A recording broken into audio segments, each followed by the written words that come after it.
This Day in Sports History. This episode is brought to you by the Stirling Soap Company. Christmas will be here before you know it, and you know what would make a great stocking stuffer for everybody in your family? Stirling Soap. From bar soap to shave soap, beard balm to lip balm, aftershaves and lotions, Stirling Soap has something for everyone on your list. Check out their seasonal soaps that will complement the scents of your home this holiday season. And they're more than just soap. They also have a full line of coffee straight from the Stirling Roastery. Find their full line of products at stirlingsoapcompany.com. Welcome back to This Day in Sports History. I'm Steve White, your host. This Day in Sports History is a member of the Sports History Podcast Network, and you can find more information and more podcasts at sportshistorynetwork.com.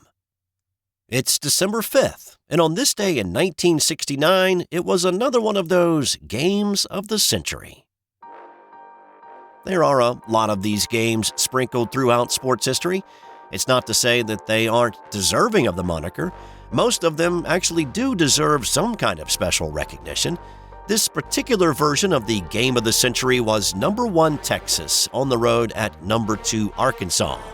Darrell Royal versus Frank Broyles. It was a battle between two Southwest Conference rivals, and it was touted a bit prematurely as the national championship game of 1969.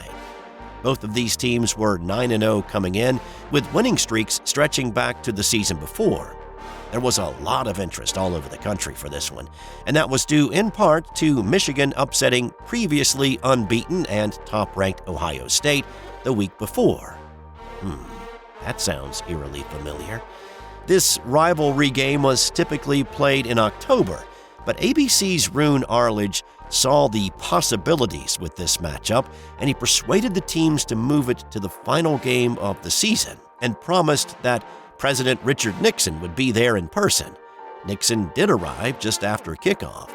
The television audience that tuned into this one that day was huge. The game pulled a 52.1 Nielsen rating and a 74% share. If those numbers don't mean anything to you, let me break that down for you. So the 52.1 Nielsen rating means that of the homes participating in the Nielsen program, more than half were tuned into this ball game.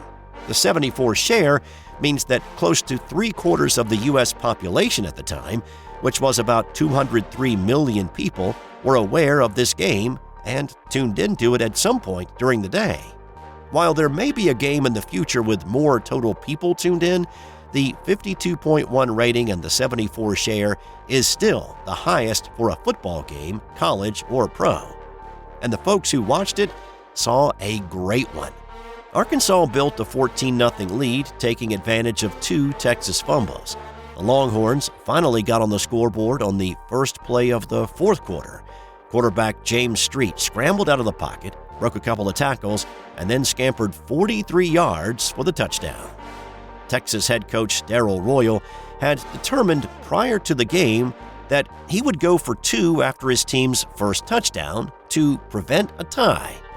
Street ran the wishbone option and kept it himself for the conversion to make it a 14-8 game. Texas nearly cost themselves a shot at the win, though, when they turned the ball over for the 6th time late in the fourth quarter. Their defense forced a 3-and-out, and Texas had one last opportunity. Now, as I mentioned a few moments ago, the Longhorns were a wishbone team. They loved to run the football, and they did so effectively. But Royal knew that his team needed to do something special on what would eventually be their final offensive drive. Facing a 4th down and 3, Royal called a timeout, and then he called a pass play to the surprise of Street, who asked, "Are you sure that's the play you want, Coach?" Royal replied, "Damn right I'm sure." Here's Chris Schenkel with the call of that play that day for ABC. 4th down play again for the Longhorns at their own 43.5. And going for broke to Randy Peschel, and Peschel catches the ball. What a toss. Randy Peschel. Texas scored 2 plays later, kicked the extra point, and they led 15-14. There was still time on the clock, though, and Arkansas pushed into Longhorn territory. But Tom Campbell, part of the twin brother defensive backfield for Texas, intercepted a pass to snuff out the drive and preserved the 1-point win for the Longhorns. Now, there was some controversy that played out in the moments after the game and then for a few weeks. President Nixon awarded a plaque to Texas after this game, declaring the Longhorns the national champion, despite the New Year's Day bowl games still to come. The awarding of this plaque to the winner of this one was arranged weeks in advance when Ohio State was still number 1 and undefeated. Penn State's Joe Paterno had been a little miffed by the theatrics. His Nittany Lion team was also undefeated, and instead of playing whoever the Southwest Conference champion would turn out to be in the Cotton Bowl, Penn State opted to play in the Orange Bowl instead. They beat Missouri, leaving the unanswered question of who the best team in the country was in 1969. And this became one of the first building blocks for the argument to have an official national championship game that would not come along for another 30 years. And maybe it was more than just happenstance and coincidence that on this day in 2002, Roone Arledge passed away. And I mentioned the influence that Roone had on moving the Texas-Arkansas game to the final week of the 1969 regular season, and he was indeed a very influential person in the world of sports. Without Roone Arledge, the sports we watch on television now and for the past 50 years would have looked a lot different. He started working for ABC in its fledgling sports division in 1960, and he wanted to, as he put it, add show business to sports. Arledge followed the philosophy, there are no bad ideas when innovating how sports were covered. He introduced cameras on shoulders to bring folks closer to the action, put cameras in the sky to provide aerial views. He added microphones to bring the sounds of the game into your living room. He was the mind behind ABC's Wide World of Sports that brought the world of sports to television every Saturday afternoon.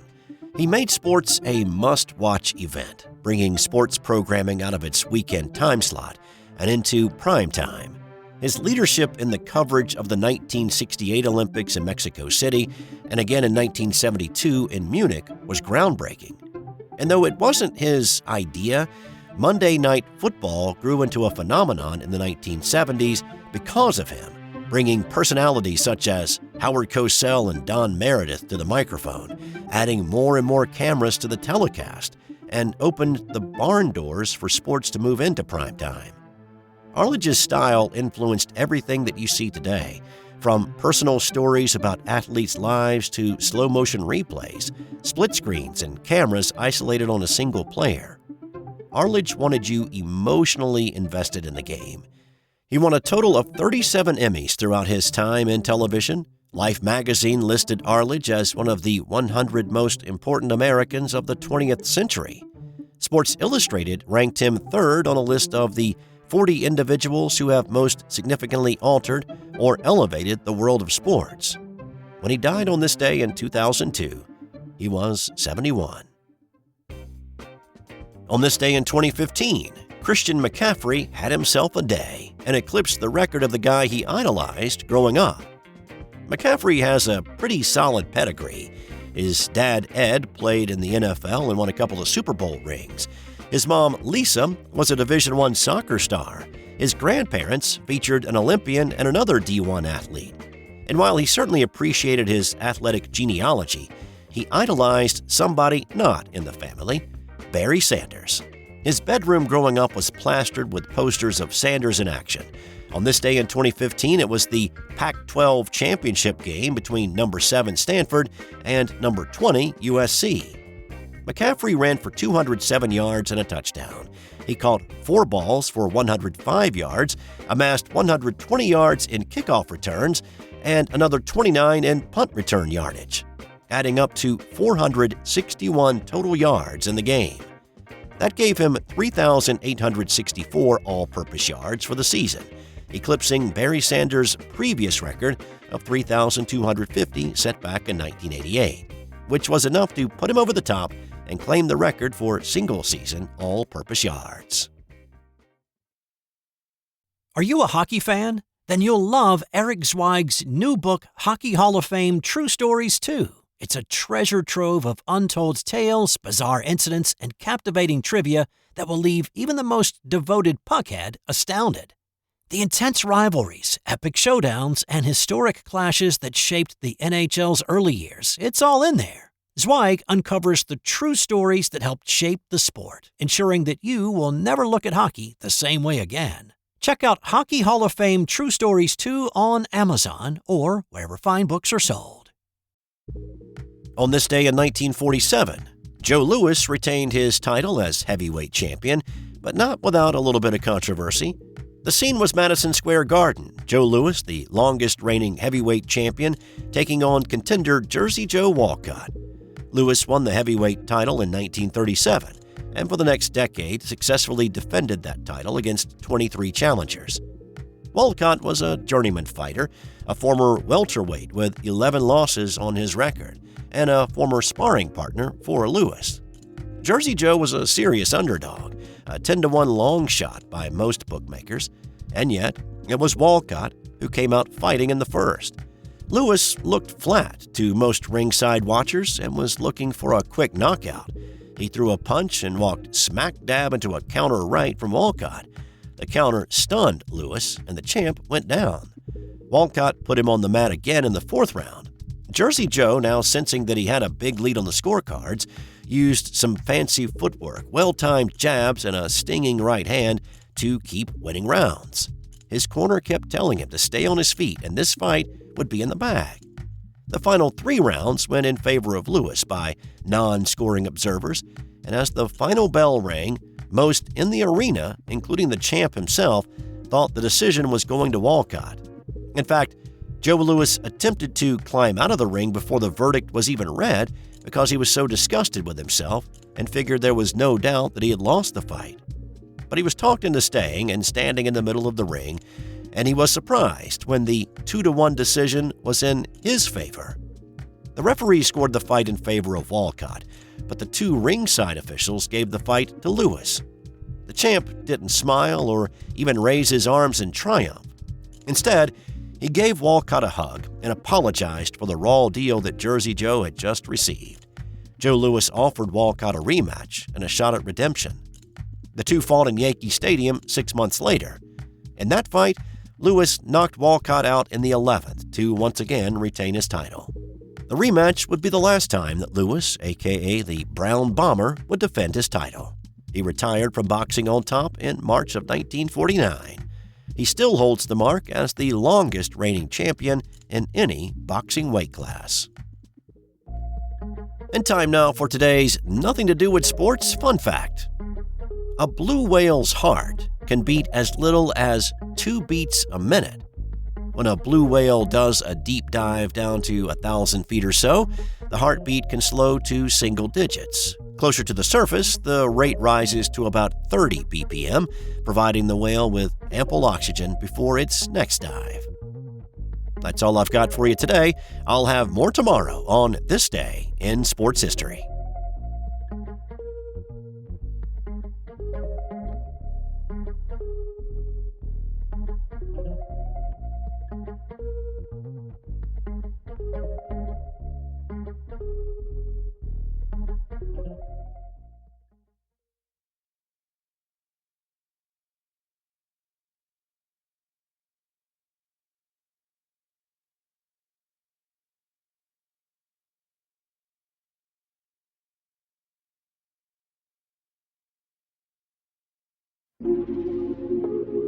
This has been an original Thrive Suite production. Hey there, sports history fan.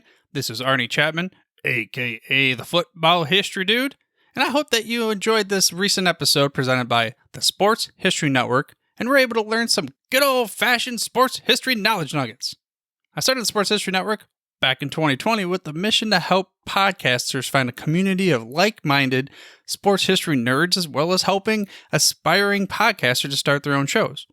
We have a little bit over 30 shows on the network right now covering all sorts of sports history, but as far as I'm concerned, we're just at the toothpick in the ocean moment, that can't even figure it out because there's so much more coming.